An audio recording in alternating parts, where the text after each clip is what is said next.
కాదు సార్, గతంలో జగన్మోహన్ రెడ్డి గారు ముఖ్యమంత్రిగా ఉన్నప్పుడు సంక్షేమ పథకాలు ఇచ్చి ప్రజల్ని సోమరిపోతులు చేస్తున్నారు, అదేవిధంగా ఈ రాష్ట్రం శ్రీలంక అవుతుందనేసి టీడీపీ గగ్గోలు పెట్టింది. మరి ఇప్పుడు మాత్రం ఇప్పుడు ఏమవుతుంది సార్? మరి కొన్ని పత్రికలు కానీ కొంతమంది కానీ వాళ్ళ భ్రమలో ఉన్నారు. ఎందుకంటే మీరు చూశారు కదా, గతంలో బాబాయిని చంపింది ఎవరు సార్? నేను అడిగిన క్వశ్చన్ అది కాదు సార్. నేను అడిగిన క్వశ్చన్ ఒకటి, మీరు చెప్తా ఉండేది ఒకటి. చంద్రబాబు నాయుడు గారు కత్తి పెట్టి ఈయన చంపేసినట్టు ఆ రోజు ప్రముఖంగా కూడా కథనాలు వచ్చాయి.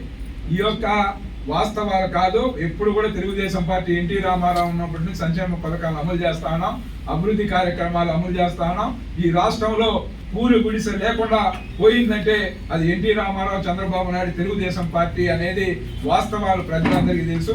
ఇప్పుడు ఏదో మేము అనని మాటలు అన్నట్టు చిత్రీకరిస్తే దానికి చంద్రబాబు నాయుడు గారే అన్నారు సార్, శ్రీలంక అయిపోతుంది. పరిస్థితి లేదు. ఇప్పుడు ఖచ్చితంగా కూడా ప్రజారంజకమైన పరిపాలన కొనసాగుతా ఉంది.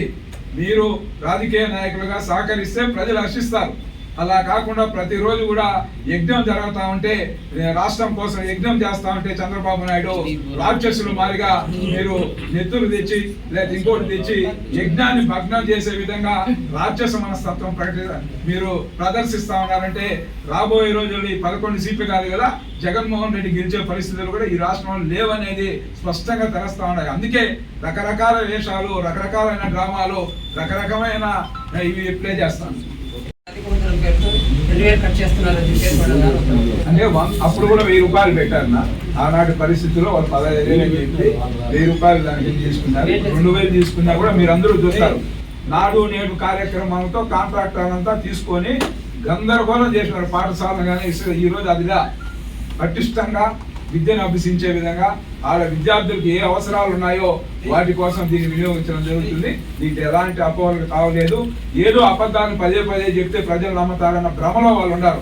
ప్రజలు చీదిరించుకొని 11 సీట్లకు పరిమితం చేస్తే మరుసటి నెల నుంచి మళ్ళా అబద్ధాలు చెప్పేది స్టార్ట్ చేసినారంటే వాళ్ళ మాజీ ఎమ్మెల్యేల దగ్గర నుంచి, మాజీ మంత్రుల దగ్గర నుంచి, వాళ్ళ నాయకుడు అధినాయకుడు జగన్మోహన్ రెడ్డి వరకు అబద్ధాలతో బతికే చరిత్ర వాళ్ళది.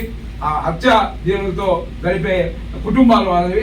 వాళ్ళు కూడా ఈరోజు నీతిలో వల్లిస్తే దాన్ని దర్శించే పరిస్థితులు ప్రజలకు లేరు. ప్రజలందరూ కూడా గమనిస్తారు.